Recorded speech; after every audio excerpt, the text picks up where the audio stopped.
बिस्मिल्लाहिर्रहमानिर्रहीम। अस्सलाम वालेकुम। How are you my dear students, my viewers. मैं उम्मीद करता हूँ आप लोग खैरियत से होंगे।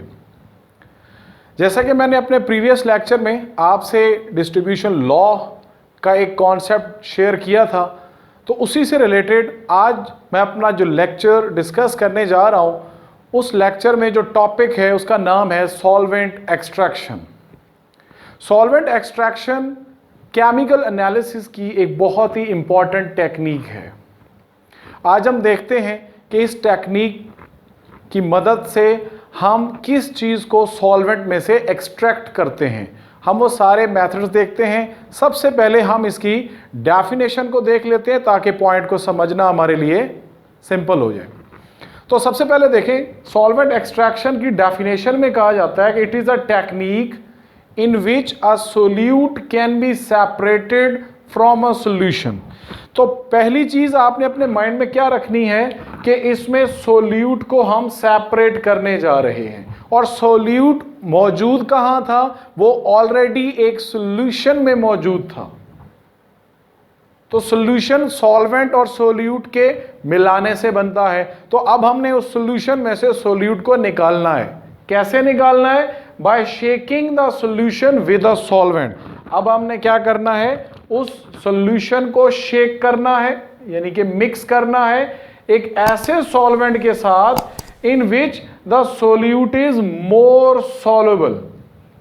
इसका यह मतलब हुआ कि वो जो सोल्यूट है वो दोनों सॉल्वेंट्स में इजीली सॉल्युबल हो सकता है, लेकिन जो हम सेकंड उसमें सॉल्वेंट ऐड करते हैं उसके अंदर उसकी सॉल्युबिलिटी ज्यादा होती है। तो हमने अब क्या करना है? And the added solvent does not mix with the solution. लेकिन जो हमने सेकंड सॉल्वेंट ऐड करना है वो उस ऑलरेडी जो सॉल्यूशन मौजूद था उसके सॉल्वेंट के साथ मिक्स ना हो, या जैसे इसने लिखा कि वो उस सॉल्यूशन में मिक्स ना हो। अब मैं यहां पे आपको सिंपल करके बात समझा देता हूं कि मोस्टली हम ये देखते हैं कि जो हमारे पास ऑर्गेनिक सिंथेसिस के जो प्रोडक्ट्स होते हैं हम उनको सेपरेट करते हैं वाटर में से। तो हम जो दूसरा सॉल्वेंट उसमें ऐड करते हैं वो सॉल्वेंट उस ऑर्गेनिक जो प्रोडक्ट होता है उसके साथ सॉल्युबल हो जाता है, लेकिन वो ऑलरेडी जो एक्वस सॉल्यूशन था या कोई भी सॉल्यूशन था उसके अंदर वो सॉल्वेंट इतना मिसिबल नहीं होगा। ये मैं एग्जांपल्स अभी आपसे डिस्कस करूंगा, तो उसमें ये चीजें आपके साथ दोबारा ये डिस्कस कर लूंगा। सबसे पहले मैं इसमें अब करैक्टरिस्टिक्स आपके साथ शेयर करता चलूं। करैक्टरिस्टिक्स में ये है कि ये एक इक्विलिब्रियम प्रोसेस है, और ये इक्विलिब्रियम प्रोसेस क्या करता है? फॉलो करता है डिस्ट्रीब्यूशन एंड पार्टीशन लॉ। मैंने प्रीवियस लेक्चर में डिस्कस किया था, अभी दोबारा इनकी डेफिनेशंस आपसे डिस्कस कर लेता हूं। देन सेकेंड कैरेक्टरिस्टिक क्या है कि ये यूजफुल है when product is volatile. Volatile क्या होता है? जिसकी लो बॉइलिंग पॉइंट, जो जल्दी वेपर्स में कन्वर्ट हो जाता है, उसमें ये क्या होता है कि प्रोडक्ट ये यूजफुल होता है जब वो वोलेटाइल है या थर्मली अनस्टेबल है। अब थर्मली अनस्टेबल का मतलब therm mean heat, unstable mean कि उसको थोड़ी सी हीट करेंगे तो उसकी स्टेबिलिटी खत्म हो जाएगी। सो थर्मली अनस्टेबल है कि ये फौरन टूट जाता है, ये रिएक्टिव हो जाता है। And third one is convenient technique. ये बड़ी आसान है and carried out in separating funnel. हम इसको सिर्फ सेपरेटिंग फनल ही हमें यहाँ पे ज़रूरत पड़ता है, तो इसलिए ये कन्वीनियंट है, आसान टेक्निक है। यहाँ पे नेक्स्ट मैं आपसे एक्सट्रैक्शंस के बारे में, ये ईथर की एक्सट्रैक्शन में भी ये बात करूँगा। ये आपका एक इंपॉर्टेंट क्वेश्चन भी है, तो इसको मैं ईथर के साथ भी डिस्कस कर लेता हूँ। लेकिन पहले आपको बता देता हूँ कि हमें एक्सट्रैक्शन क्या होता है कि आप यहाँ पे ये पूछा जाता है कि आप सॉल्वेंट बहुत सारा लेके एक ही दफ़ा उसकी एक्सट्रैक्शन कर लें या उसको बार बार करें। तो यहाँ पे रिपीटेड एक्सट्रैक्शन को फेवर किया जाता है ताकि हम सॉल्वेंट के अंदर मैक्सिमम अमाउंट ऑफ सोल्यूट को क्या कर रहे हैं? एक्सट्रैक्ट कर सकें। सो स्मॉल पोर्शन आप लेके more effective than the large. Why? क्योंकि मोर सोल्यूट आप ऑब्टेन कर सकते हैं by the smaller portion of solvent से। अब मैं चलता हूं आपके सामने, इस डायग्राम जो आपको नजर आ रही है, दिस इज सेपरेटिंग फनल, जो इंस्ट्रूमेंट हम यहाँ पे यूज कर रहे हैं, जैसे मैंने कन्वीनियंट मेथड बोला, तो इसमें एक स्टॉपर है। इसमें आपने क्या करना है कि सॉल्यूशन आपने डालना है। जैसे फॉर एग्जांपल मैंने बात की वाटर की, तो वाटर में वो चीज अगर फॉर एग्जांपल मौजूद था, वो ऑर्गेनिक प्रोडक्ट, तो आपने ऊपर से एक और सॉल्वेंट डाला, जो सॉल्वेंट उसमें मिक्स नहीं होगा बल्कि एक सेपरेट लेयर बना लेगा। तो इसमें से सोल्यूट निकल के वो ऊपर वाले में डिसॉल्व हो जाएगा और उनके दरमियान एक इक्विलिब्रियम एस्टैब्लिश हो जाएगा। सो इसलिए मैंने बोला कि this is an equilibrium process. तो ये था हमारे पास सेपरेटिंग फनल के बारे में। स्टॉपर आपने बंद करके इसको अच्छी तरह से शेक कर लेना है। शेक करने से क्या होता है कि एरिया ऑफ कांटेक्ट बढ़ता है और सोल्यूट ज्यादा से ज्यादा दूसरे सॉल्वेंट की तरफ मूव करता है। अब मैं चलता हूं डिस्ट्रीब्यूशन लॉ। अब इस डिस्ट्रीब्यूशन लॉ में हमने चूंकि यहां पे बात की कि सोल्यूट का एक्चुअली डिस्ट्रीब्यूशन होना है दो सॉल्वेंट्स के दरमियान में। एक सॉल्यूशन में से निकल के उसने दूसरे सॉल्वेंट की तरफ जाना होता है, तो उस लॉ को हम डिस्ट्रीब्यूशन लॉ या पार्टीशन लॉ कहते हैं। अब देखें, a solute distribute itself between two immiscible liquids in a constant concentration irrespective of the amount of solute added. अब देखें, इसमें हमने क्या देखना है कि सोल्यूट खुद को डिस्ट्रीब्यूट करता है दो इमिसिबल लिक्विड। जैसे मैंने स्टार्ट में बोला कि वो जो सॉल्वेंट्स हैं वो आपस में मिक्स नहीं होंगे, लेकिन सोल्यूट उन दोनों में मिक्स हो सकता है इन अ कांस्टेंट कंसंट्रेशन। और उनकी कंसंट्रेशन क्या होगी? वो कांस्टेंट, इक्वल या सेम होगी, irrespective of the amount of the solute. अब ये इंपॉर्टेंट पॉइंट है कि हमें इससे कोई कंसर्न नहीं है कि आपने सोल्यूट कितना लिया, थोड़ा लिया, दरमियाना लिया या बहुत ज्यादा लिया। सो जितना भी होगा उसकी कॉन्सेंट्रेशन जो होगी वो क्या रहेगी? वो कांस्टेंट रहेगी। एप्लीकेशन इसमें जो, जैसे मेरा एक टॉपिक आज सॉल्वेंट एक्सट्रैक्शन में डिस्कस कर रहा हूं, नेक्स्ट पार्टीशन क्रोमेटोग्राफी भी इसी लॉ के अकॉर्डिंग होगी। और हम इस पार्टीशन क्रोमेटोग्राफी को लिक्विड फेज क्रोमेटोग्राफी भी कहते हैं। अब मैं यहां पे डिस्ट्रीब्यूशन कोफिशिएंट आपसे डिस्कस करता हूं कि the ratio of concentration of solute. अब ये रेशियो है किसकी? कंसंट्रेशन ऑफ सोल्यूट की, जो कि डिसॉल्व है इन टू इमिसिबल लिक्विड्स, जो दो इमिसिबल लिक्विड्स हैं, एट इक्विलिब्रियम, और वो इक्विलिब्रियम में हो, इज कॉल्ड डिस्ट्रीब्यूशन कोफिशिएंट। हम इसको क्या के से रिप्रेजेंट करते हैं? चूंकि मैंने रेशो बोला, तो आप देखें ऊपर क्या लिखा? Concentration of solute in organic phase, और नीचे क्या है? Concentration of solute in aqueous phase. यानी कि ये ऑर्गेनिक और एक्वस ये आपस में क्या थे? इमिसिबल थे। तो उनकी कॉन्सेंट्रेशंस आपने इक्विलिब्रियम पे, उनकी रेशो को क्या कहते हैं? Distribution coefficient. ये दो जो मैंने डेफिनेशंस आपके सामने लिखी हैं, ये पेपर पॉइंट ऑफ व्यू से बहुत ज्यादा इंपॉर्टेंट है, इसलिए मैंने इनको मेंशन कर दिया है ताकि आप इनको याद करने में आपको आसानी हो और आप इसको अच्छे से याद भी कर लें। ये पेपर में क्वेश्चन आ जाता है। नेक्स्ट मैं डिस्कस करता हूं जो एक्चुअली आज हमारे टॉपिक का कंटेंट है, ईथर एक्सट्रैक्शन। अब ईथर एक्सट्रैक्शन में, जैसे मैंने आपको स्टार्ट में ही बोला कि मैंने क्या करना है, मैंने प्रोडक्ट ऑफ ऑर्गेनिक सिंथेसिस जो हमारे पास होता है उसको सेपरेट करना है वाटर में से। मैंने क्या किया कि एक्वस सॉल्यूशन है मेरे पास, उसमें ऑर्गेनिक प्रोडक्ट है, तो मैं क्या कहता हूं कि एक एक्वस सॉल्यूशन है, यहां पे लिख देता हूं एक्वस सॉल्यूशन है विद ऑर्गेनिक प्रोडक्ट, उसमें ऑर्गेनिक प्रोडक्ट मौजूद है जो सोल्यूट हो के काम करेगा एक्वस सॉल्यूशन में। तो हमने क्या करना है? फॉर एग्जांपल मैं कहता हूं कि ये वाटर है मेरे पास,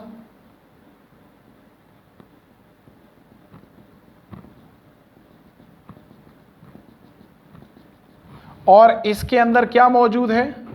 वो ऑर्गेनिक प्रोडक्ट मौजूद है। क्लियर? तो ये लोअर लेयर किसकी हो जाएगी? दिस इज फॉर एक्वस, यानी कि वाटर आप लिख लें, ये वाटर है।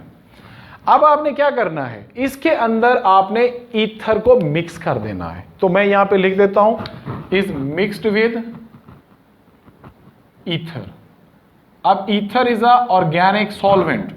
अब ये जो हमने ऊपर वाली लेयर इसकी लिखी, दिस इज ईथर। अब क्या होगा? अब ये होगा कि आप इसको स्टॉप करें, इसको अच्छी तरह से शेक करें ताकि ये दोनों हमारे पास जो एक सॉल्यूशन है, दूसरा ईथर है, ये आपस में अच्छी तरह से मिक्स हो जाएं, फिर आप उसको रख दें ताकि ये क्लियरली एक दूसरे से सेपरेट भी हो जाएं, क्योंकि ये दोनों एक दूसरे में क्या हैं, इममिसिबल हैं। अब क्या होगा, जो ऑर्गेनिक इंप्योरिटीज होंगी वो एक्वस लेयर में रह जाएंगी। इनऑर्गेनिक इंप्योरिटीज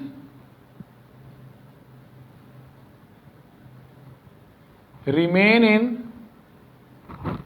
एक्वस सॉल्यूशन, वो एक्वस सॉल्यूशन में रहेगी जो इंप्योरिटीज हैं। तो अब क्या होगा, जबकि ऑर्गेनिक कंपाउंड क्या होगा, वो गोज टू ईथर लेयर। अब ये जो आपको यहां पे ब्लू डॉट्स नजर आ रहे हैं, ये क्या है, ऑर्गेनिक आपके पास प्रोडक्ट था जो उसमें मौजूद था। अब ये क्या करना शुरू कर देगा, ये मूव कर जाएगा इनटू ईथर लेयर, क्योंकि ये ईथर के अंदर ज्यादा सॉल्युबल है। तो पॉइंट क्लियर रखें कि ये ईथर वाटर में सॉल्युबल नहीं है, लेकिन जो ऑर्गेनिक प्रोडक्ट मैंने लिखा ये ब्लू वाला, this organic product is more soluble in ether as compare to water. तो ये अब क्या करेगा, जब आपने उसको शेक किया था तो उसमें से ये ऑर्गेनिक प्रोडक्ट मूव कर गया किसकी तरफ, टुवर्ड्स ईथर। तो अब इनऑर्गेनिक इंप्योरिटीज तो यहीं पे पड़ी रहेंगी, लेकिन जो सोल्यूट था वो क्या हो जाएगा, ईथर की तरफ मूव कर जाएगा। सो हमारे पास ऑर्गेनिक कंपाउंड ईथर की तरफ आ गया, तो ईथर लेयर क्या हो जाएगी, सेपरेट हो जाएगी वाटर में से। तो आपने क्या कर लेना है, ईथर को एवापोरेट करना है ऑन द वाटर बाथ, और ऑर्गेनिक कंपाउंड आपके पास आ जाएगा।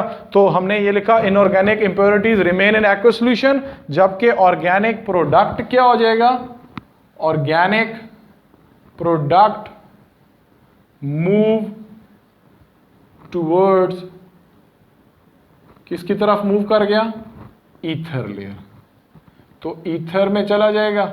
आप क्या करें, अब उसको सेपरेट करें, सेपरेटेड बाय सेपरेटिंग फनल चूंकि हमने यूज किया, और हीट किसको, ईथर को हीट करें इन वाटर बाथ।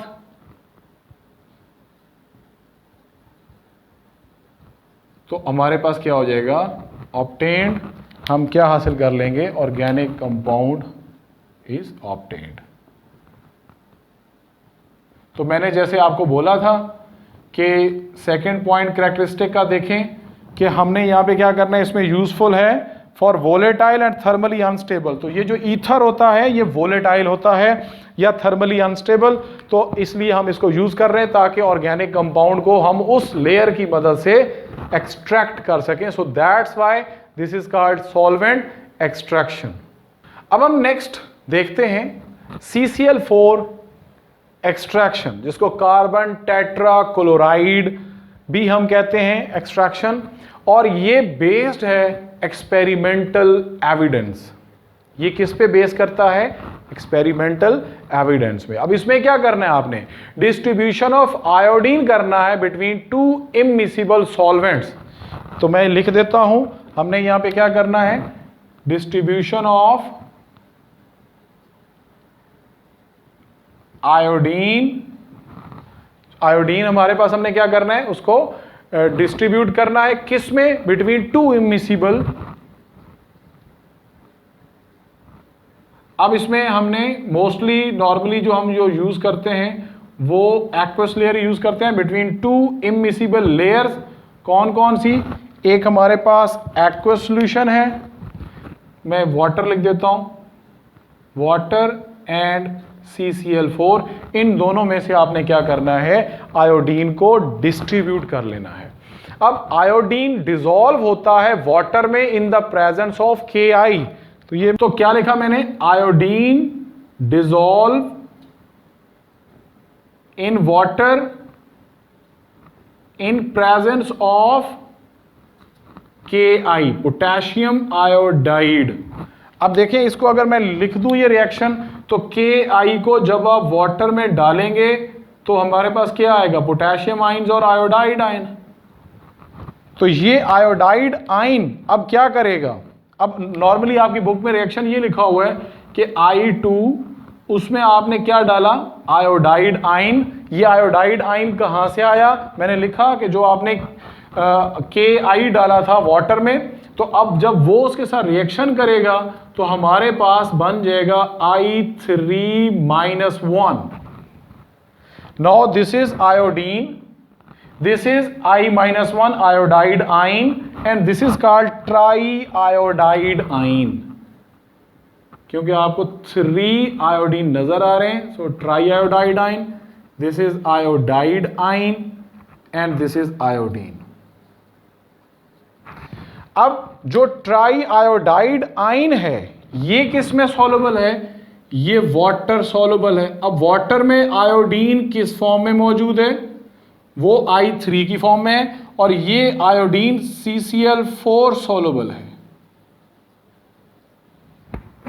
तो अब हमने क्या करना है, हमने देखना है कि जब हम इसके अंदर CCl4 ऐड कर रहे थे उस aqueous solution of iodide ion जो ट्राई आयोडाइड था, जो Ki की मौजूदगी में I2 उसमें सॉल्युबल था, जब हमने उसके अंदर CCl4 ऐड किया जो इमिसिबल सॉल्वेंट है उस एक्वस सॉल्यूशन के अंदर, तो क्या होगा, आयोडीन उसमें से वाटर में से I2 की फॉर्म में निकल के CCl4 में ऐड हो जाएगा।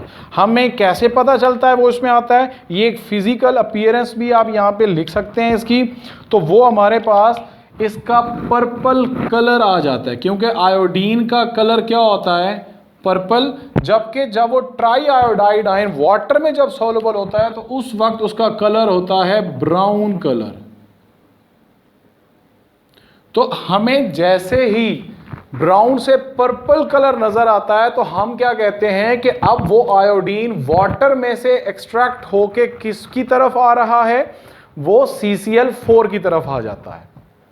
तो अब जिस रेट से, जितनी स्पीड से आयोडीन वाटर में ऐड हो रहा था, उतने ही रेट से, उतनी स्पीड से वो आयोडीन अब CCl4 में ऐड होता है। तो इन दोनों के दरमियान एक इक्विलिब्रियम एस्टैब्लिश होता है, क्योंकि मैंने रिवर्सिबल रिएक्शन इसमें डाला है, तो एक इक्विलिब्रियम एस्टैब्लिश होता है जो उन दोनों के रेट्स को इक्वल होने को साबित करता है। तो इसलिए मैंने स्टार्ट में बोला था दिस इज इक्विलिब्रियम प्रोसेस जो डिस्ट्रीब्यूशन लॉ या पार्टीशन लॉ को कैरी कर रहा है। तो उसमें यही कहा था कि सोल्यूट डिस्ट्रीब्यूट करता है इमिसिबल लिक्विड्स में, कॉन्सेंट्रेशन उसकी क्या होती है, कांस्टेंट होती है। सोल्यूट से हमारा कोई कंसर्न नहीं था कि वो कितना आपने डाला, उसकी अमाउंट स्पेशली हमारा उससे कंसर्न नहीं था। सो जब ब्राउन कलर था तो वो वाटर सॉल्युबल था, और जब पर्पल कलर आया आयोडीन का तो अब वो किस में सॉल्युबल है, CCl4 के अंदर वो सॉल्युबल है। तो यहाँ पे अब हम क्या कहते हैं कि हम अगर अच्छी सेपरेशन चाहते हैं तो हम दोनों लिक्विड्स को अच्छी तरह से शेक करते हैं। मैंने थोड़ी देर पहले भी बताया था उसकी वजह क्या होती है,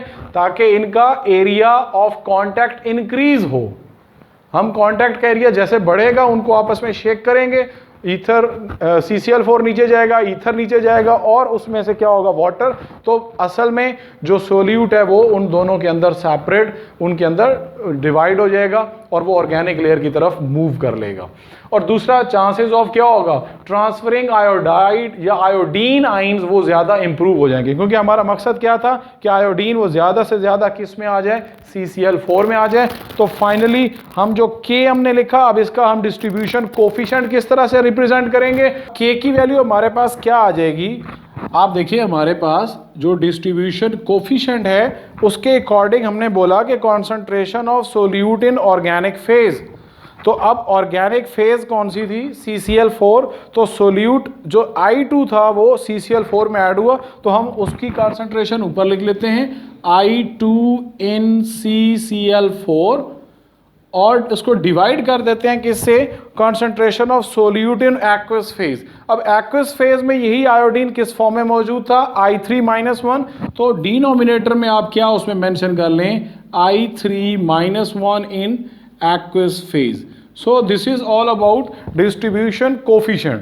अब यहाँ पे मैं एक और चीज़ भी ऐड करता चलूँ, आप लोग अपने माइंड में रखें कि जो K की वैल्यू होती है वो 25 डिग्री सेंटीग्रेड पे, इस केस में कार्बन टेट्राक्लोराइड की एक्सट्रैक्शन के केस में उसकी वैल्यू 85 होती है। और 85 का मतलब ये है कि जो आयोडीन है वो वाटर के मुकाबले में, एक्वस लेयर के मुकाबले में CCl4 में 85 टाइम ज़्यादा उसमें फास्टर उसमें मिक्स होता है। तो ये चीज़ आप लोगों ने अपने माइंड में रखना है। तो यहाँ पे एंड पे अब मैं आपसे यहाँ पे इंपॉर्टेंस की बात भी करता चलूँ इस सॉल्वेंट एक्सट्रैक्शन के हवाले से। जैसे मैंने स्टार्ट में बोला था कि ये बहुत ज़्यादा पॉपुलर है, बहुत ही केमिकल एनालिसिस के लिए एक बड़ी इंपॉर्टेंट टेक्निक है। तो इसकी हम देख लेते हैं इंपॉर्टेंस में, आप लोग अपने ज़हन में रखेंगे कि हम इसको मैक्रो और माइक्रो लेवल पे यूज़ कर सकते हैं। दूसरा, इसमें हमें किसी किस्म की इंस्ट्रूमेंटेशन की ज़रूरत नहीं पड़ती, क्योंकि हम सेपरेटिंग फनल ही इसमें यूज़ कर रहे हैं। इसके अलावा इसकी इंपॉर्टेंस में हम देख सकते हैं कि आपने अगर कोई भी इसको यूज़ किया जाता है for the preparation, for the purification, for the separation या analysis of all type of works, जिस किस्म का भी काम कर रहे हो तो आप इसको यूज़ कर सकते हैं। दूसरा जो सबसे इंपॉर्टेंट, अब इसका नेक्स्ट इंपॉर्टेंस हम डिस्कस कर लेते हैं कि ये स्टाइलिश है इन अपीयरेंस, कि ये देखने में बड़ी स्टाइलिश है। उसके बाद इस पर क्या कर सकते हैं कि ये सिंपल है, रैपिड हमारे पास रिएक्शन करती है और एप्लीकेबल होती है तकरीबन हर किस्म के मेटल आइंस की। अगर आप मैक्रोग्राम कॉन्सेंट्रेशन लेवल पे भी देखना चाहें तो ये वहाँ पे भी एप्लीकेबल हो सकती है। सो ये हमारा बहुत ही इंपॉर्टेंट टॉपिक है। मैंने इसमें डेफिनेशंस बोर्ड पे लिखी हुई थी, सॉल्वेंट एक्सट्रैक्शन की, डिस्ट्रीब्यूशन लॉ की, डिस्ट्रीब्यूशन कोफिशिएंट की। ये बहुत ज़्यादा पेपर पॉइंट ऑफ व्यू से इंपॉर्टेंट है। इसी तरह आयोडीन की जो सेपरेशन हो रही थी CCl4 में, वहाँ से आपने उसको एक्सट्रैक्शन आपने देख लेनी है CCl4 की, ये इंपॉर्टेंट है। और रिपीटेड एक्सट्रैक्शन, इसको बार बार पेपर में देखा गया है। तो ये अच्छे तरीके से आप लोग इसको, होपफुली मैं उम्मीद करता हूँ कि आपको ये बहुत अच्छा समझ आया होगा। सो इसकी जितनी ज़्यादा प्रैक्टिस करेंगे तो इंशाअल्लाह आपको ये बहुत ही फ़ायदा देगा। तो अपना बहुत ज़्यादा ख्याल रखें, घर रहें, महफूज रहें। अस्सलामु अलैकुम व रहमतुल्लाह व बरकातहू।